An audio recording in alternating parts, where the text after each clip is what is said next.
निश्चित भाव में सरकार नुआ आशा और नुआ भरसा नहीं आसी 4.5 कोटी ओडिया प्रभु जगन्नाथ आशीर्वाद कर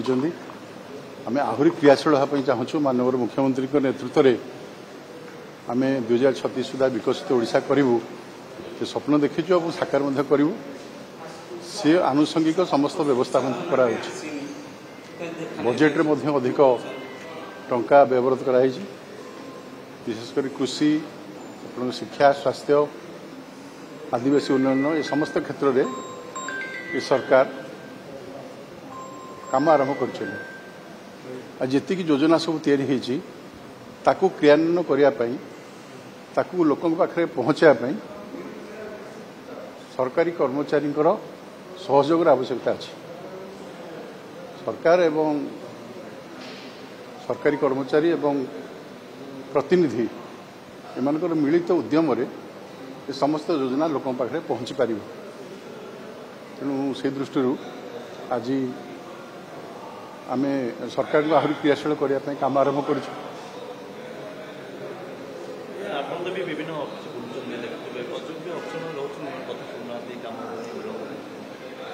अच्छा किसी अयोग्य अफिसर अच्छा अस्वीकार करा जो मैंने अयोग्यता पास कर सारी से अब्याहत दिज्व किसी दोहरा नहीं माननीय मुख्यमंत्री बहुत शक्त अच्छा कार्यानुष्ठान ग्रहण कर बारंबार कहते जो मैंने सहयोग न करने मनस्थिति कर मन को परिवर्तन करूँ सरकार को सहयोग करूँ जो मैंने गोटे प्री ऑक्युपाइड होती से मैंने क्षांत रहा उचित मनरू से भावना को दूरेबा उचित कहीं ना सरकार को जो योजना अच्छी कार्यकारी करने समस्त सहयोग आवश्यकता अच्छे सबू जिनस ऑर्डर हुए ना कि जिनस बुझामणा हुए कि जिनस आलोचना माध्यम हुए तेणु ये समस्त पदक्षेप माननीय मुख्यमंत्री नौकरी आपको आहरी दृढ़ पदक्षेप ने शासन को सजाड़ापी ओडिशा को सजाड़ापी प्रयास को आम समस्त समर्थन करुँ।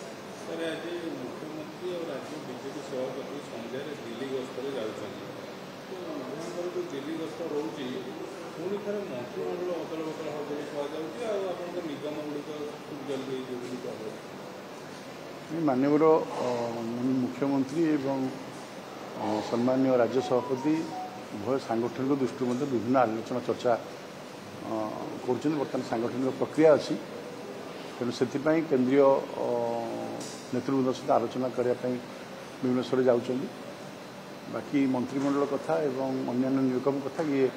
माननीय मुख्यमंत्री इच्छाधीन बेपार से जो चाहिए जो समय से समय या करेंगे से निजर व्यक्तिगत कार्यक्रम तापर मुझे टिप्पणी देवाई चाहूना सांगठनिक दृष्टि दल और सरकार उभय भितर जो तालमेल रहा कथा से तालमेल ठीक ठाक आरंभ हो अनुरूप काम आम आम सांगठनिक प्रक्रिया भूजठार राज्य सभापति पर्यंत ठीक ठाक सारू बाकी जो विषय अच्छी बहुत शीघ्र शेष हम ये संदेह नहीं जेहेतु प्रसंग अनेक अच्छा सरकार बैकफुट पड़े काले सरकार विधानसभा को जानी जो मैंने विधानसभा चलाती ना जो मैंने विधानसभा बसिया दिखती ना जो विधायक मानकर व्यक्तिगत स्वाधीनता हरण हो सी तो जो अभियोग कर दुर्भाग्यजनक सबुठारु अधिक समय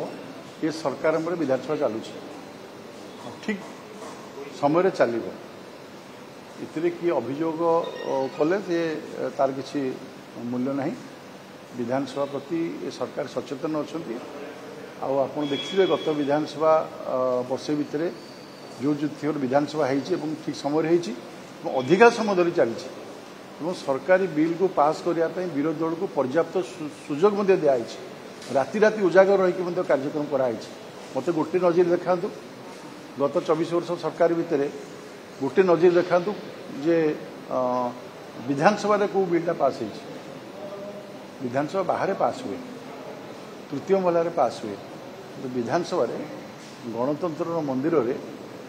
ଯେଉଁ ବିଷୟ ଆଲୋଚନା ହେବା କଥା ତାହା ହୁଏ ନାହିଁ ଏବଂ ମାସେ ଯଦି ଡାକରା ହେଇଥିବ 3 ଦିନ ତାଙ୍କର କରନ୍ତି ବାକି ତକ ଛୁଟି ହେଇଯାଏ ଯେଉଁମାନେ ବିଧାନସଭା ଚଲାନ୍ତି ନାହିଁ ଏବଂ ଚାଲିବାକୁ ଦିଅନ୍ତି ନାହିଁ ସେମାନେ ଯଦି ଏଭଳିଆ କଥା ଉଠେଇବେ ହାସ୍ୟାସ୍ପଦ କଥା କଂଗ୍ରେସ ଏକଥା ଅଭିଯୋଗ କରୁଛି କେହି ବି ଅଭିଯୋଗ କରୁ ମୁଁ କହିବାକୁ ଚାହୁଁଛି ଯେ ଗଣତାନ୍ତ୍ରିକ ପଦ୍ଧତିରେ ବିଧାନସଭା ଚାଲୁଛି ଆଉ ସବୁଠୁ ଅଧିକ ବିରୋଧୀ ଦଳକୁ ସୁଯୋଗ ଦିଆହେଉଛି ଆଉ ସେମାନେ କଥା ଲବିରେ ମଧ୍ୟ କହୁଛନ୍ତି ଯେ ଆମ ସରକାର ଆମେ ସୁଯୋଗ ପାଉନଥିଲୁ ଏ ସରକାରରେ କହିବାର ସୁଯୋଗ ପାଉଛୁ ଏ ସରକାରରେ ମାନ୍ୟବର ବାଚସ୍ପତି ମହୋଦୟାକୁ ଆମେ ଯେତେ ଗାଳି ଦେଲେ ବି ସେ ସହନଶୀଳତାର ଚରମ ସୀମାରେ ପହଞ୍ଚିକି ମଧ୍ୟ ଆମକୁ କାମରେ ସହଯୋଗ କରୁଛନ୍ତି କଥା ଉଠାଇବାକୁ ସହଯୋଗ କରୁଛନ୍ତି ତେଣୁ ଏ ପ୍ରଶ୍ନର କୌଣସି ଭିତ୍ତି ନାହିଁ।